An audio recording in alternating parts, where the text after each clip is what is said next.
All right. Well, good morning and welcome here on this great Advisory Tuesday. And so hopefully everything is going well for you starting off. And would like to start off with just asking, because I know in advisory that you are beginning to deal with actual registration. Some of you may have already done that. But do we have any questions related to registration? And more specifically, probably related to social studies.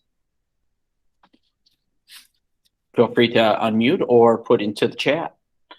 And then as class period progresses, just do the same thing. You know, if a question pops up about what we're doing, or you can either unmute or put into the chat, whether it's what we're doing or, again, a registration idea just pops in there. So as you can see from the agenda, we are going to really begin to kind of dig into this human impact experience of the war. And today I want to highlight about Japanese Americans. And so I have a little prompt here called Made into an Enemy. And then I just want to talk a little bit more about what this assignment looks like and then address any questions at that point. Okay. And as I always say, if you have anything missing, you still have time to turn it in. And so let's be sure that we take care of that and turn it in by Tuesday of next week. Okay. And so I have this little video clip here. It's called Made into an Enemy, and it is focusing on Japanese American experience about when this period in our history known as internment, Japanese internment, begins. And so like anytime we watch a video clip here, think of like some takeaways or some reactions that you might have to what you see, and then we can build on that.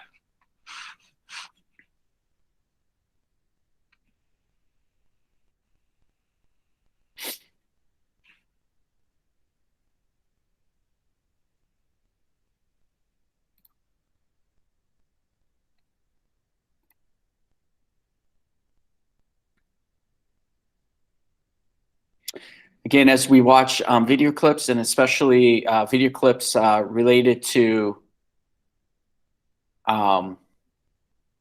the Second World War or about conflicts in general, some of the imagery might be graphic or the language might be graphic. Some of the things just might simply not be PC, and we just try to handle it accordingly.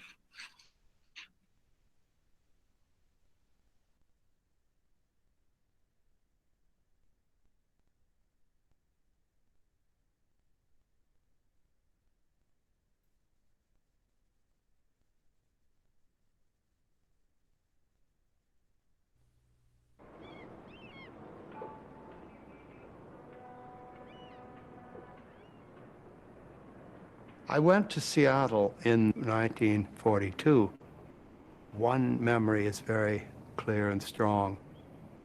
It's a Saturday, and I'm taking a bus into the center of town and across the public square in front of the town hall, I guess it is. And I see ahead of me a line of people standing patiently by a bus stop. And as I approach, I see that they're all Japanese, and that they're getting onto buses. And I realize that these are the Japanese American citizens of Seattle and the neighborhood who are being sent off to what amounted to a concentration camp. And I think, well, those are my enemies. But they don't look like enemies standing there in their American clothes with their cardboard suitcases, waiting to be sent off into the desert. On February 19th, 1942, President Roosevelt had signed Executive Order 9066. Its tone was carefully neutral. It authorized the War Department to designate military areas and then exclude anyone from them whom it felt to be a danger. But it had a specific target. The more than 110,000 people of Japanese ancestry living along the West Coast. They were about to be forced from their homes and moved inland. Thousands of German and Italian aliens were also locked up. But millions of German and Italian American citizens remained free to live their lives as they always had. Only Japanese Americans on the West Coast were singled out. "A Jap's a Jap," said General John L. DeWitt of the West Coast Defense Command. "It makes no difference whether he's an American citizen or not. I don't want any of them." Almost no one protested the government's plan, which also classified all Japanese Americans as unfit for military service. 1A is physically fit, and 4F, something's wrong with you. But 4C means enemy alien, and here I was, 17 years of age. I considered myself a good American, but made into an enemy.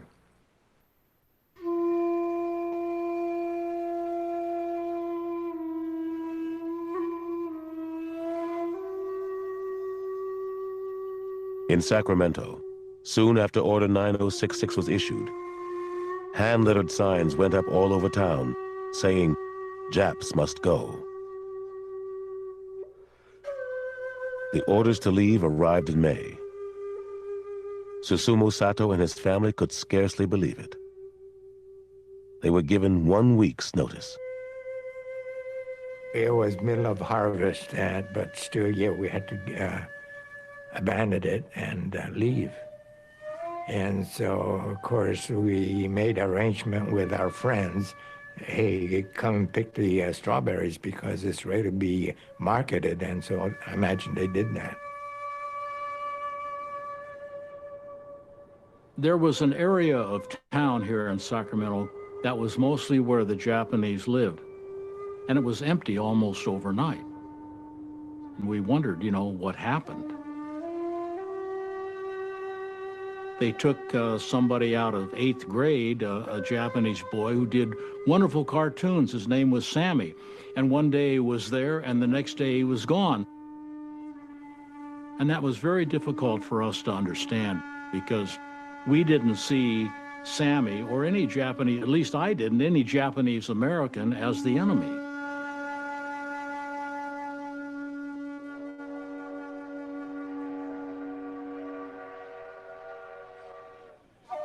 We were allowed to bring whatever you could carry, that's it. And so you put just essentials in your suitcase. First day when we had to pack up our thing and go to the train, I really wondered what's going to happen to us. That this is just the beginning, and they may very well send us back to Japan. And that to me was horrible. I, in my heart, knew my loyalty belongs to America. I went to school, pledged allegiance every morning in grammar school and so forth. And for me to think that I may be sent to Japan was horrendous. Asako Takuno was still a freshman at Berkeley that spring. Her parents and her grandfather were evacuated first because they had been born in Japan. She and her sister were left behind for a time to close the family flower business. We all somehow gathered the flowers, bunched them, and got them to the market, to the flower market in San Francisco. And so we were able to keep the business going. And all those flowers didn't go to waste. They're just in the height of their beauty at that time of the year, getting ready for Easter and all the holidays. We were really kind of caught in the middle when the war happened, although no question about our loyalty to our country, and how we felt. This is our country, and when this whole evacuation thing happened, everything was like we had no country, because we weren't from Japan, and they took away our rights, actually. We couldn't protest, and we went to protest it because we had to do what the government told us to do. And so I think our parents realized, of course, they were not citizens, so they accepted the whole thing. For us, I think it was a lot harder, the fact that we had no rights.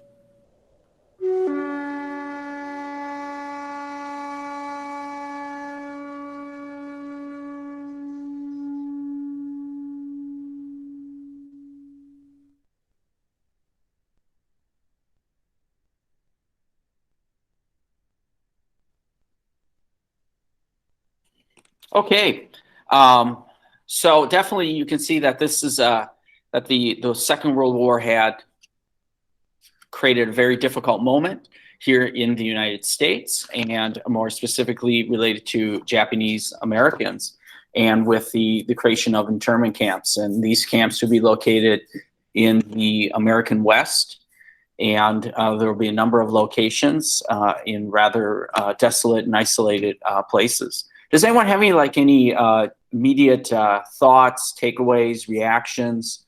Unmute, put into the chat would be fantastic if you could do that. And I know sometimes it takes a little while to kind of process something like that, but here we can see the immediate impact of the attack on Pearl Harbor, and here in the United States, we're looking for questions why, and some are forwarding that the response was maybe because there's a fifth column out there, and that fifth column is coming from within, and then from within is Japanese Americans.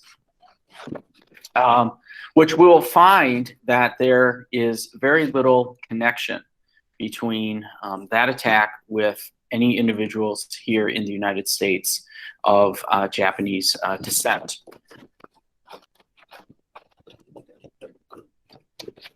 So some things related to it, again, Franklin D. Roosevelt, he does sign Executive Order 9066 that establishes or authorizes the potential creation of the Japanese internment camps, allows the Defense Department some latitude in that, and they zero in on the western region of the United States. In Hawaii, Japanese Americans are monitored there. One would say Hawaii, the territory of Hawaii, is almost in like martial rule has been created in, or martial law has been created in Hawaii. Japanese Americans who are living in on the East Coast are monitored, but not really directed to those internment camps. Those internment camps are primarily made up of Japanese Americans from the western part of the United States. And if you think it's just the United States interning Japanese descendants, Canada will also have internment camps, and Japanese ancestry in the Americas. And so we're looking at in Central and South American countries, many of them are going to send their Japanese citizens and aliens up to us here in the United States, and we will house them in our Japanese internment camps. So this issue is, yes, it's real in the United States, but it's also real throughout the Americas. And these Japanese internment camps in the United States will last the duration of the war. And once the war comes to conclusion in 1945, they're done. Some pretty big controversies, though, do pop up in those camps, one of them being a loyalty questionnaire that they have to answer. And several of the questions speak about loyalty and denouncing one's loyalty to Emperor Hirohito.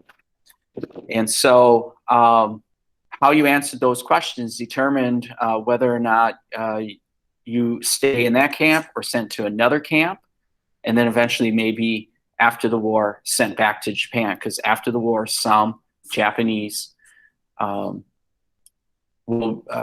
aliens, we'll call them Isai, will be sent to Japan, as well as their family, which might have some Nisai, be sent to Japan as well. So yes,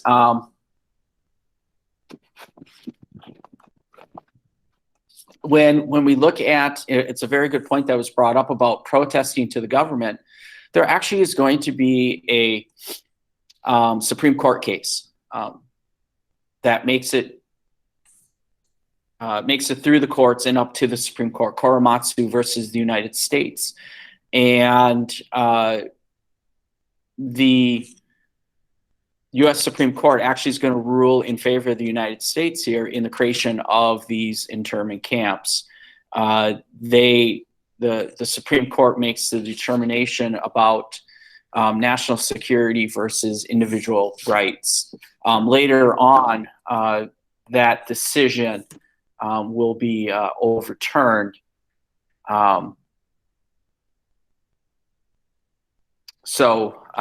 The question about individual rights versus national security is one that is still being constantly looked at and analyzed, and sometimes find their way into the court system. We'll say, though, that for Japanese Americans, in 1988, Congress will pass a law, Civil Rights Act of 1988, that the United States will apologize for the internment camps and will give some monetary funds towards Japanese Americans, those who were affected by internment. And that became signed into law in 1988 by George Herbert Walker Bush. So there was a little bit of closure to it. Now, that video clip did mention about Italian and German Americans as well. And some will be rounded up and sent to camps.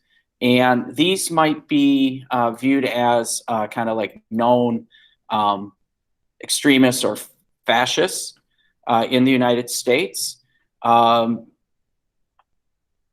It could be because of their affiliations, could be because of their views, but that number is small when you compare it to the number of Japanese Americans that were impacted by internment. I can speak from my own family heritage. On my mother's side, my great-grandfather, Gustav Meyer and Mary Meyer, they did not have their U.S. citizenship. They were of German descent. Gustav was from Switzerland. He was a German Swiss.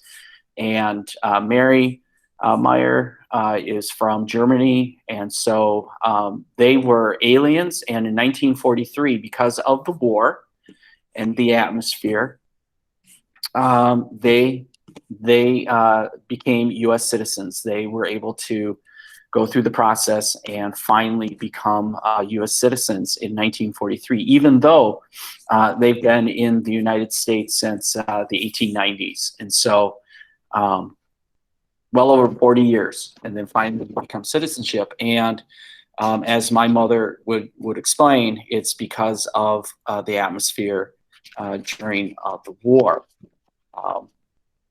What we thought was the atmosphere was very anti-German during World War I. Why not then? Why now? But can't ask those questions anymore. Okay, so with that, you can see I did call up the assignment, and yesterday I did send out a link, and it's the Second World War social impact. And it looks something like this. And so there we go, right there, Korematsu. I referenced him earlier. I think this is a really good link to resources, and this can also help out. So you have a lot of resources here for success on this assignment. So whether we are looking at these resources and links for these groups and combined it with this, there's no reason why you can't find information. It's just a matter of taking time, kind of go through it. Can be a little overwhelming, but first figure out your two groups, figure out your format, and then dig in and create your finished product. Does anyone have any questions related to the assignment? What is expected of you for this assignment?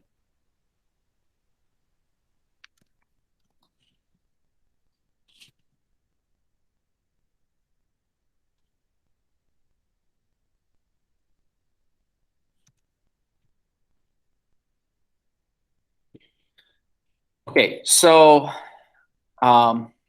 looks like I can't spell. That's okay. What I plan on doing is just keeping this Google Meet open. And so if you have questions, always ask. Stay on if you want to work with some of your classmates on this as well. That's fine. If not, you have a fantastic day, and I will see you tomorrow.